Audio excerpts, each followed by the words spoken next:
रानी, मैंने सुना है कि हर जीव को अपने कर्मों के अनुसार अगला जन्म मिलता है, पर यह रहस्य मुझे बहुत विचलित करता है। क्या सच में पुनर्जन्म होता है? हाँ महाराज, ये कोई कल्पना नहीं बल्कि गरुड़ पुराण का सत्य है। वहाँ स्पष्ट कहा गया है, जैसे कर्म वैसा अगला जन्म। तो रानी, इसका अर्थ यह है कि जो मनुष्य पुण्य करता है उसे स्वर्ग की प्राप्ति होती है, और जो पाप करता है वह दुख योनियों में जन्म लेता है। सही कहा महाराज। कोई गधा बनता है, कोई कुत्ता, कोई कीड़े मकोड़े, तो कोई स्त्री या पुरुष। ये सब कर्मों का ही फल है। तो मित्रों, आज हम आपके लिए लेकर आए हैं गरुड़ पुराण की वही रहस्यमयी कथा, जिसमें बताया गया है कि मृत्यु के बाद जीव को कौन सा जन्म मिलता है। आइए चलिए सुनते हैं इस अद्भुत यात्रा को और समझते हैं कि क्यों कहा जाता है जैसी करनी वैसी भरनी।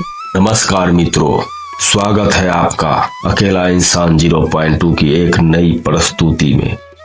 आज हम आपको सुनाने जा रहे हैं गरुड़ पुराण से जुड़ी वह अद्भुत बातें जो जीवन और मृत्यु, पाप और पुण्य और अगले जन्म के रहस्यों को उजागर करती है। गरुड़ पुराण भगवान विष्णु और उनके वाहन गरुड़ पक्षी के बीच संवाद का अद्भुत ग्रंथ है। इसमें स्पष्ट बताया गया है कि मनुष्य मृत्यु के बाद कौन सा जन्म लेगा। यह पूरी तरह उसके कर्मों पर निर्भर करता है। मित्रों, अगर आप श्री कृष्ण के भक्त हैं तो कमेंट बॉक्स में लिखिए जय श्री कृष्ण। मित्रों, शास्त्रों में कहा गया है मनुष्य जन्म दुर्लभ है। देवता भी मनुष्य योनि में जन्म लेने की इच्छा करते हैं, क्योंकि केवल इसी योनि में कर्म करके मोक्ष की प्राप्ति संभव है। लेकिन प्रश्न यह है कि क्या सच में पुनर्जन्म होता है? मरने के बाद आत्मा कहाँ जाती है और पाप पुण्य का हिसाब कैसे मिलता है? गरुड़ पुराण इन प्रश्नों का सीधा और स्पष्ट उत्तर देता है। गरुड़ पुराण कहता है, जो अच्छे कर्म करता है उसे पुण्य मिलता है और वह स्वर्ग में जाता है। जो बुरे कर्म करता है उसे पाप मिलता है और वह नरक तथा नीच योनि में जन्म लेता है। उदाहरण के लिए, माता पिता का अपमान करने वाला कभी सुखी नहीं रहता। गुरु की अपमान करने वाला अगले जन्म में पशु पक्षी बनता है। पराई स्त्री से संबंध रखने वाला नरक की यातनाएं भोगता है। मित्रों, ध्यान रखिए, कर्म छिपते नहीं, उनका फल हर हाल में मिलता है। अब आइए विस्तार से जानते हैं कि कौन सा कर्म अगले जन्म में किस योनि का कारण बनता है। कछुए का जन्म माता पिता को कष्ट देने वाला, भाई बहनों को सताने वाला अगले जन्म में कछुए के रूप में जन्म लेता है। कछुए की आयु 200 से 300 वर्ष होती है, यानी यह सजा लंबी और कठिन होती है। गधे का जन्म, जो व्यक्ति अपने सच्चे मित्र का अपमान करता है, वचन तोड़ता है, उसे गधे की योनि में जन्म मिलती है।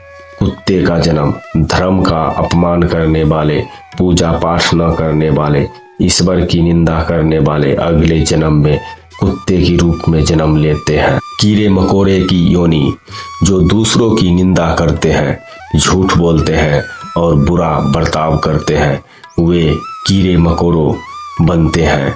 तोता और छुछुंदर, जो चोरी करने वाला होता है वह तोता बनता है, और सुगंधित वस्तु की चोरी करने वाला छुछुंदर बनता है।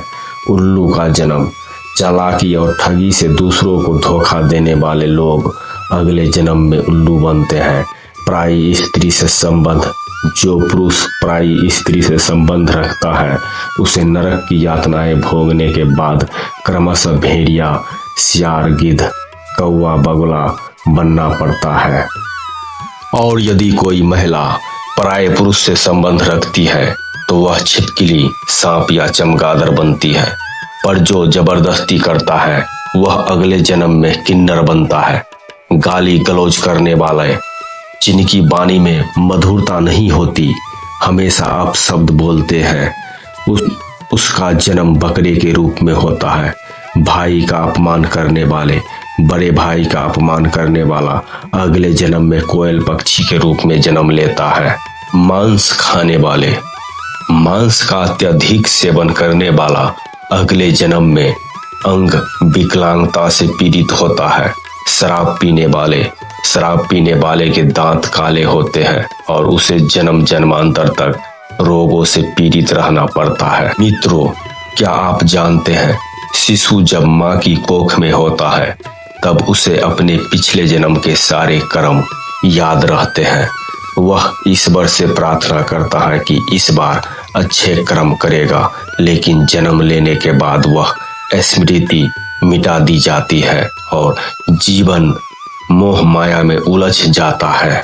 पुराण का अंतिम संदेश है, जब तक आत्मा पाप पुण्य के चक्र में है तब तक उसे बार बार जन्म लेना पड़ता है, लेकिन यदि मनुष्य मृत्यु के समय प्रभु का नाम लेता है तो उसे मुक्ति मिल जाती है। इसीलिए कहा गया है, राम नाम सत्य है, यानी मृत्यु के समय भगवान का नाम ही मोक्ष का द्वार है।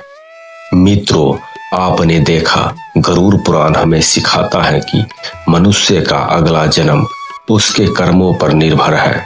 इसीलिए हमेशा माता पिता का सम्मान करें, गुरु की आज्ञा माने, ईश्वर का भजन करें और सच्चाई व धर्म के मार्ग पर चले।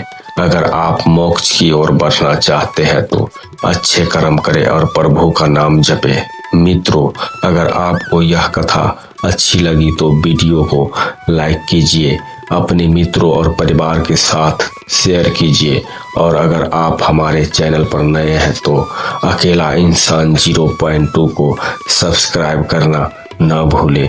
जय श्री कृष्ण।